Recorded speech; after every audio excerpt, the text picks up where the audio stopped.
All right, buckle up, because what landed in our sources for this deep dive is truly wild. Oh, yeah. What have we got? It's a pen holder, but it costs $100. $100 for a pen holder. Okay, and it boasts military-grade engineering.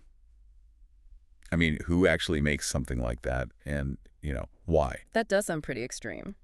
So today, we're diving deep into this thing, the CountyComm Embassy Pen rotating dock.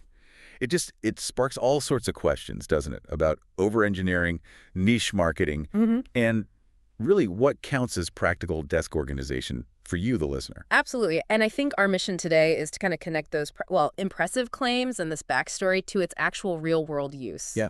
And help you figure out if this desktop nirvana they talk about is really revolutionary or maybe just an extravagant splurge. Okay, so let's unpack this then.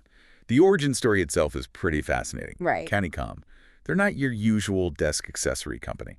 Not at all. No, they're a government contractor, known for tactical gear, right? Stuff for federal agencies. Exactly. So when they throw around military-grade engineering, they usually mean products built for, extreme durability. Precision, reliability, demanding conditions, that sort of thing. Right. And somehow they decided the world needed that level of engineering for pen storage. It does seem like a leap. So the Embassy Pen rotating dock is their answer to a problem most of us probably didn't even know existed. And what's truly fascinating here is just the sheer level of detail they poured into it. I mean, the engineering specifics are intense. Tell me about it. Well, they're talking about a dock made from 6061 aircraft-grade aluminum. That's the same stuff picked for its strength-to-weight ratio in planes. Seriously. For pens. Yep.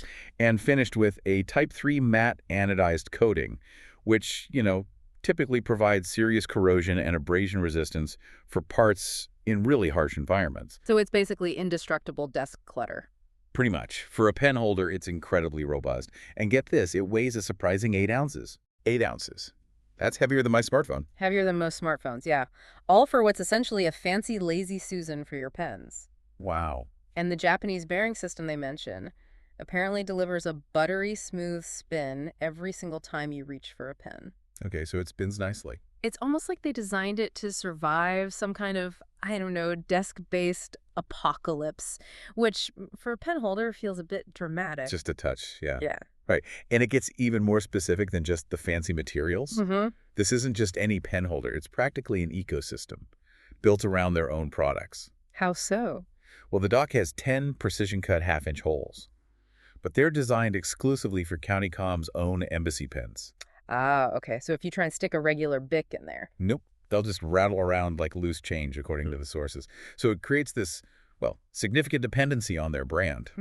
That's an interesting dependency problem, as you say. And even the colors have this military naming convention.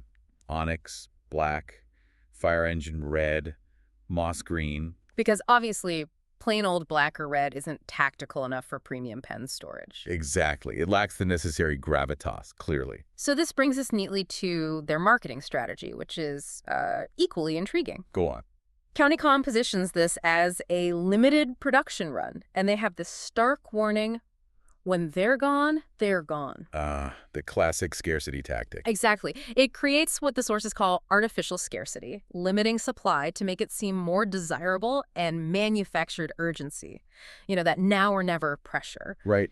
So it really raises an important question. Is this actually addressing a genuine need for some people, or is it just incredibly clever positioning for a very niche market? Despite the eyebrow-raising premise here, the engineering is genuinely impressive. You have to give them that. Okay. The aluminum construction apparently feels bulletproof. Yeah. And that bearing system operates smoother than some turntables. Smoother than a turntable. Wow. Yeah, the build quality definitely seems to exceed anything you'd find in a typical office supply shop. The craftsmanship, it sounds undeniable, which actually makes the core dilemma even more pronounced, doesn't it? How do you mean? Well, it's described as a beautifully crafted solution to a problem that doesn't exist for 99% of pen users. There's the rub. Exactly. Looking at user reviews, people within that tactical community, they praise the craftsmanship, the desktop presence. Right, the serious look. And pen collectors seem to appreciate the dedicated sizing for the embassy pens and that smooth rotation. But the complaints are pretty consistent, too. Let me guess. Price. Price, definitely. Yeah. It's incredibly expensive for something that only holds specific pens, and it actually takes up quite a bit of desk real estate for just 10 pen slots. Hmm. For most people, your basic pen cup, it works just fine. So what does this all mean for you, the listener, trying to organize your desk? Well, Well, the verdict really seems to depend on your relationship with your pens, I guess. yeah, I think so. If you happen to own multiple embassy pens already, and maybe you see desk organization as part of your tactical lifestyle, If that's a thing. if that's a thing, then Yeah. maybe this dock actually delivers premium functionality that arguably could justify the price for you. Possibly. But for everyone else. For pretty much everyone else, it genuinely represents this fascinating intersection of, well, over-engineering and really smart niche marketing.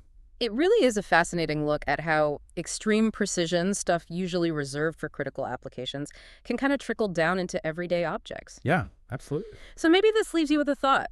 Considering this example, the Embassy Pen rotating dock, what other items in your daily life might be benefiting from or maybe suffering from similar levels of over-engineering? Things driven by niche marketing or maybe perceived specialized needs.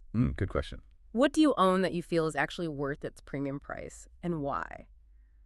Something to think about.